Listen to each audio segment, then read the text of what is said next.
बिस्मिल्लाहिर्रहमानिर्रहीम। अस्सलाम वालेकुम डियर स्टूडेंट्स, कैसे हैं? उम्मीद करता हूँ कि आप सब ठीक होंगे। तो लेक्चर नंबर बेटे 5 में हाज़िर हूँ। इसमें इंशाल्लाह हम एक कम्प्रीहेंसिव लॉन्ग क्वेश्चन है, ये आपका एक्सरसाइज का भी लॉन्ग क्वेश्चन है और इनसाइड द चैप्टर भी very very important long question है। जिस तरीके से बेटे आपने प्रीवियस 4 लेक्चर जो हैं वो 1 बाय 1 सुने इस चैप्टर के, इस तरीके से बेटे इस लॉन्ग क्वेश्चन को भी आपने अंडरस्टैंड करना है। लेकिन बी रिमेंबर, जो बच्चा इस लेक्चर में हाज़िर हो रहा है वो पहले पिछले 4 लेक्चर सुनेगा तो ही उससे समझ आएगी। मतलब बाय चांस अगर आप इस लेक्चर को आज के दिन अगर पिक कर रहे हैं तो इसमें जो चीज़ें आपको नज़र आएंगी वो डेफ़िनेटली आपको कंफ्यूज करेंगी। तो प्रीवियस लेक्चर जितने भी हैं उन्हें 1 बाय 1 सुने। अगर आपसे लिंक जो है वो एक्सपायर हो गया है या डेल हो गया है तो आप मुझसे रब्ता कर सकते हैं। मैं आपको लिंक जो है वो दोबारा जो है वो शेयर कर दूंगा ग्रुप के अंदर, ताकि आप लोग वो प्रॉपरली पिछले लेक्चर जो हैं वो सुन सकें। जब आप वो सुन लेंगे फिर इंशाल्लाह आपको ये तमाम चीज़ें जो इस लेक्चर में डिस्कस होंगी वो समझ आएंगी। टॉपिक का जो आज का हमारा टॉपिक है ये है बेटे कि लॉन्ग क्वेश्चन की जो हेडिंग है उसे हम एक दफ़ा पढ़ लेते हैं।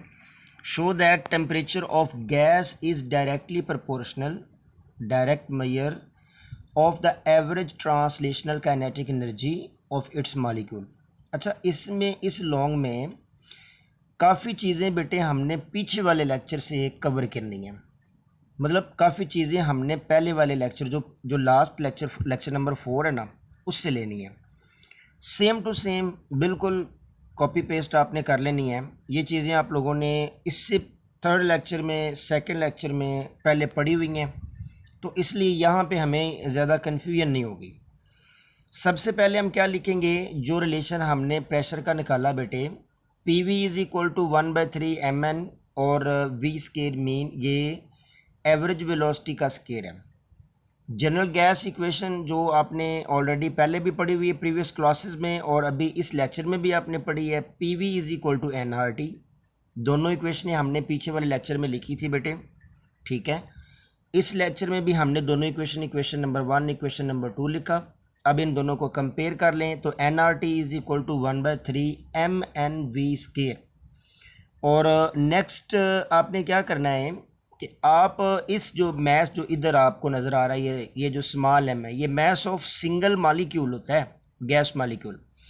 इस एम को इस वी स्क्वायर के अंदर मल्टीपल कर दें या आप इसके साथ इसको लिखकर एक साइड पे ले लें, जैसे कि यहाँ पे लिखा हुआ है, आप इस साइड पे रहने दें। 3 डिवाइड हो रहा है, इधर आके मल्टीपल हो जाएगा। एन इधर मल्टीपल हो रहा है इस एम के साथ, तो ये एन नीचे जाके डिवाइड हो जाएगा।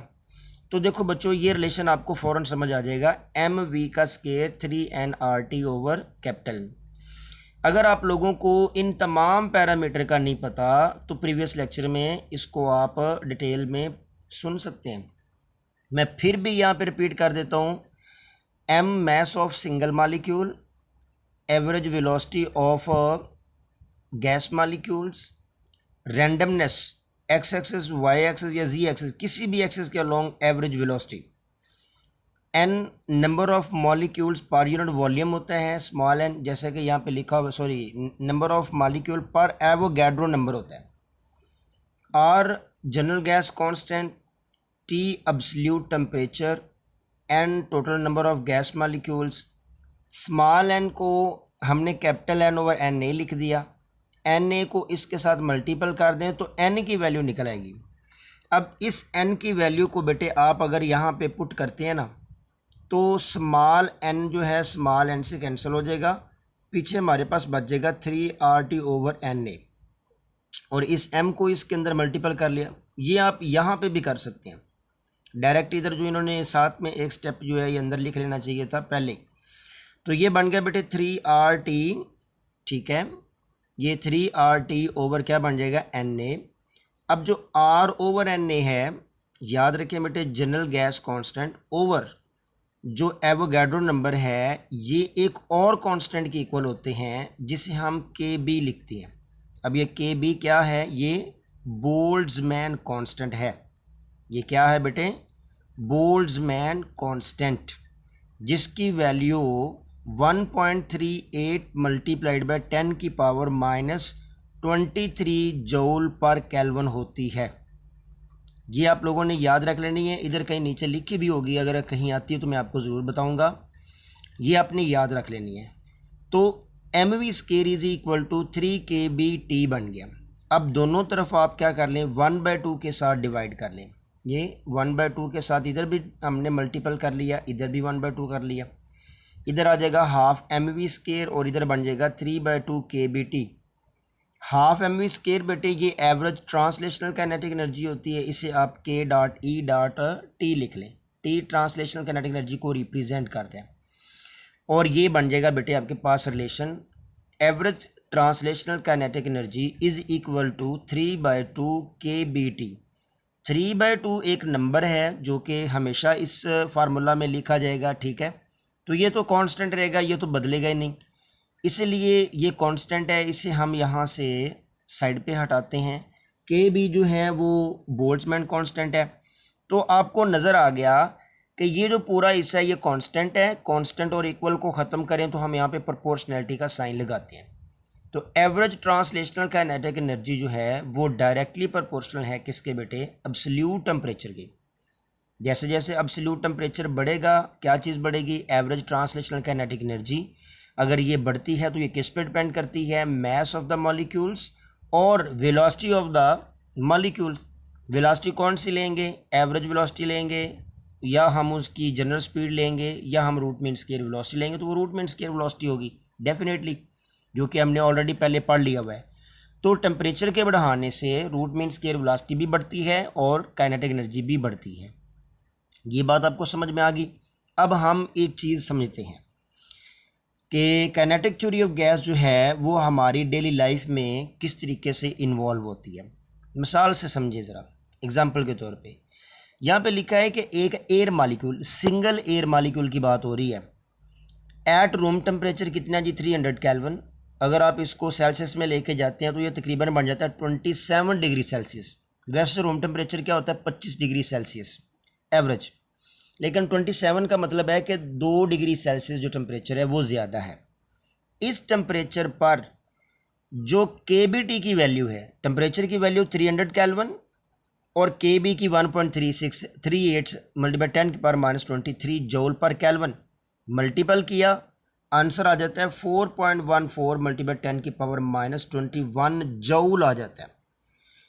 इससे क्या मुराद है बेटे, इससे मुराद है कि एक गैस मालिक्यूल जो एयर मालिक्यूल है अगर 300 केल्विन टेम्परेचर होता है तो उसके पास जो एनर्जी होती है, जो हीट एनर्जी होती है वो तकरीबन 4.14 मल्टीप्लाइड बाय 10⁻⁻21 जूल होती है।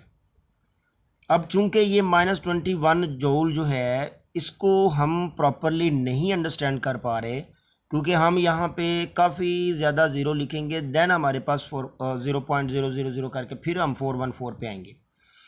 इसको हम एक स्मॉलर यूनिट की तरफ लेके जाते हैं और उस यूनिट का नाम क्या होता है, इलेक्ट्रॉन वोल्ट। हम जूल की बजाय हम इलेक्ट्रॉन वोल्ट यूज़ करते हैं। अब इलेक्ट्रॉन वोल्ट को बेटे आप लोगों ने ऑलरेडी पहले पढ़ा हुआ है, इसलिए मैं यहाँ पे इसको जस्ट रीडिंग करता हूँ कि electron volt is the kinetic energy of an electron. एक इलेक्ट्रॉन की वो काइनेटिक एनर्जी होती है जब बेटे वो एक ऐसे पोटेंशियल डिफरेंस में मूव कर रहा हो जिसका दो जगहों पे जो पोटेंशियल डिफरेंस है वो 1 वोल्ट हो, दो प्लेटों के दरमियान। तो 1 इलेक्ट्रॉन वोल्ट की वैल्यू क्या होती है, ये आपने पहले पढ़ी हुई है फर्स्ट की क्लास न्यू बुक के अंदर, ये चैप्टर नंबर 9 के अंदर आपने पढ़ी हुई है। अब बोल्ट्जमैन कांस्टेंट की वैल्यू को पहले तो आप इलेक्ट्रॉन वोल्ट पर केल्विन में चेंज कर लें, फिर आप इसको मल्टीपल करेंगे किसके साथ, आप इसको मल्टीपल कर देंगे टेम्परेचर के साथ 300 केल्विन के साथ, तो केल्विन केल्विन से ख़त्म हो जाएगा, तो ये आंसर आ जाएगा 0.026 इलेक्ट्रॉन वोल्ट। लो बेटे ये बात आप लोगों को अंडरस्टैंड करनी होगी कि एक एयर मालिक्यूल जो 300 केल्विन टेम्परेचर पर मौजूद है उसके पास जो एनर्जी होती है वो 0.026 इलेक्ट्रॉन वोल्ट होती है। अब ये जो एयर मालिक्यूल है ये दूसरे मालिक्यूल के साथ कोलाइड करेगा, क्योंकि काइनेटिक थ्योरी ऑफ गैस हमें ये बताती है, हेल्प करती है हमारी, कि एवरी जो गैस मालिक्यूल हैं या एयर मालिक्यूल हैं वो रैंडम मोशन में हैं, वो कोलाइड कर लेते हैं एक दूसरे के साथ, और अगर वो कोलाइड कर रहे हैं तो वो फिर क्या होगा, प्रेशर बढ़ाएंगे। प्रेशर बढ़ाएंगे तो डेफिनेटली हमारे एटमॉस्फेयर का जो प्रेशर है वो क्या करेगा, वेरी करेगा इसी तरीके से। तो यहाँ पे ये जो साइड इन्फॉर्मेशन आपको नज़र आ रही है ना, ये भी यही चीज़ एक्सप्लेन कर रही है। क्या कह रही है कि काइनेटिक थ्योरी जो है वो हेल्प करती है to understand the interaction between pollutants. Pollutants कौन से होते हैं? आलूदगी के गंदे जरासीम होते हैं, ठीक है, ज़रात होते हैं, and the atmosphere. Between pollutants, वो आलूदगी वाले पोल्यूटेंट्स और एटमॉस्फेयर के दरमियान इनकी होती है कोलिजन। कोलिजन की वजह से फिर ये रैंडमली मूव करते हैं, ठीक है। This knowledge is use to develop the system to monitor the quality of air, जिसे हम, ये जो साइंसदान हैं, ये जो साइंटिस्ट हैं, इस चीज़ को देखते हुए कि ये जो पोल्यूटेंट्स एयर में मौजूद हैं ये ज़्यादा हैं, कितनी कोलिजन्स करते हैं, किस तरीके से ये मूव करेंगे, किधर को ये जाएंगे, ठीक है। इस हिसाब से फिर क्या बनता है, पीछे बैठकर एक कंट्रोल सिस्टम बनता है जिससे हम सिस्टम के एटमॉस्फेयर को नीट एंड क्लीन रखने के लिए प्लान्स बनाते हैं। तो इस चीज़ को भी देखें ना, पोल्यूटेंट्स की मोशन को भी अंडरस्टैंड करने के लिए हमें एक थ्योरी की ज़रूरत थी जो काइनेटिक थ्योरी है, जो हमें हेल्प करती है इन चीज़ों को अंडरस्टैंड करवाने के लिए। तो उम्मीद है कि आप लोगों को ये जो साइड इन्फॉर्मेशन है ये भी समझ में आ गया होगा और ये जो टॉपिक है ये भी समझ में आ गया होगा। अब हम चलते हैं बेटे डेली लाइफ एग्जाम्पल की तरफ, जो हमारी रियल लाइफ एग्जाम्पल हैं। वहाँ पे केबीटी से मुराद है काइनेटिक थ्योरी ऑफ गैस, ये कैसे हेल्प करती है इस चीज़ को अंडरस्टैंड करते हैं। तो daily life example of kinetic theory of gas बेटे जस्ट 2 एग्जाम्पल्स हैं। एक है पॉपकॉर्न कर्नल्स, ये पॉपकॉर्न कर्नल मकई के दानों की बात हो रही है। जब इनको हीट किया जाता है तो इसके अंदर मौजूद जो नमी होती है, मतलब लिखा है the moisture trapped in the popcorn, popcorn के अंदर जो मौजूद नमी होती है, जो पानी होता है, बिकम स्टीम, वो स्टीम में चेंज हो जाता है जब उसे हीट करते हैं। The pressure in the kernel, जो मकई का दाना होता है उसके अंदर जो प्रेशर है इज़ इंक्रीज, तो बढ़ जाता है। बढ़ने की वजह से क्या होता है बेटे, बी रिमेंबर, इट रैप्चर्स, फट जाता है वो दाना, क्या हो जाता है, फट जाता है।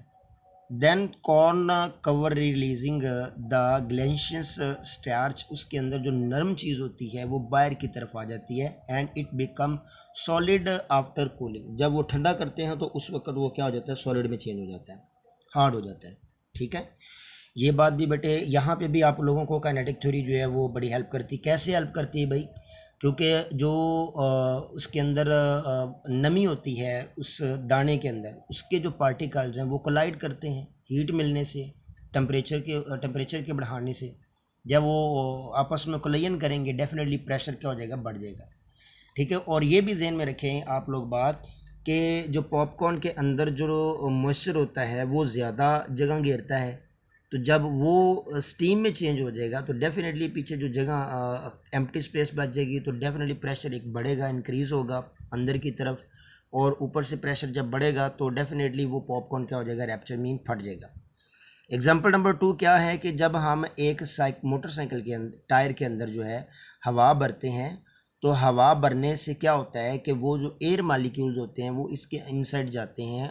अब टायर की जो ट्यूब होती है वो डेफिनेटली एक ख़ास जो है वॉल्यूम रखती है। ये नहीं होता कि हम हवा भर रहे हैं तो उसका वॉल्यूम भी बढ़ रहा है, ऐसा नहीं होता। वॉल्यूम अगर बढ़ता भी है तो एक स्पेसिफिक अमाउंट में बढ़ेगा, ठीक है, लेकिन वो जितना उसका आप कह लें कि उसका वॉल्यूम होता है वो तकरीबन आलमोस्ट जो होता है वो फिक्स होता है। तो गैस जो एयर आपने इनहेल की, सॉरी, उसके अंदर जो एंटर की, वो गैस के मालिक्यूल जो होते हैं वो बहुत ज़्यादा हो जाते हैं तादाद के अंदर, स्ट्रेंथ के अंदर बढ़ जाते हैं। अब क्या होता है कि रैंडम कोलिजन होती है, रैंडम कोलिजन की वजह से टायर जो होता है गाड़ी का हो या मोटरसाइकिल का हो या साइकिल का हो, वो उसकी जो ट्यूब होती है वो लिफ्ट नहीं होती, क्योंकि लिफ्ट होते ही जो अंदर गैस मालिक्यूल होते हैं वो उस लिफ्ट वाले हिस्से को क्या करते हैं, बाहर की तरफ कोलाइड करके उसे सख्त रखते हैं, हार्ड रखते हैं। इस तरीके से जो टायर होता है ना हमारा, वो बेटे वेट जो होता है मोटरसाइकिल का या आप कह लें कि गाड़ी का टायर है, तो उसका जो वेट होता है उसको वो बीयर करता है। तो इसके अंदर भी जो काइनेटिक थ्योरी है बेटे वो हमारी हेल्प करती है कि किस तरीके से गैस मालिक्यूल जो होते हैं वो लार्ज नंबर ऑफ पर कंसिस्टेंट हैं, रैंडम कोलिजन होती है, प्रेशर बढ़ता है, ठीक है, प्रेशर के बढ़ने से काइनेटिक एनर्जी बढ़ती है, टेम्परेचर बढ़ता है, ये सारी चीज़ें जैसे जो हमने ऊपर अंडरस्टैंड कर ली। तो ये था बेटे आज का टॉपिक हमारा जो हमने आज के लेक्चर में अंडरस्टैंड करना था। उम्मीद है कि आप लोगों को काफ़ी चीज़ें इसमें समझ आई होंगी। तो मैं आपसे इजाज़त चाहूँगा। इंशाल्लाह कल नेक्स्ट लेक्चर में मिलते हैं, तब तक के लिए इजाज़त दें। अल्लाह हाफ़िज़।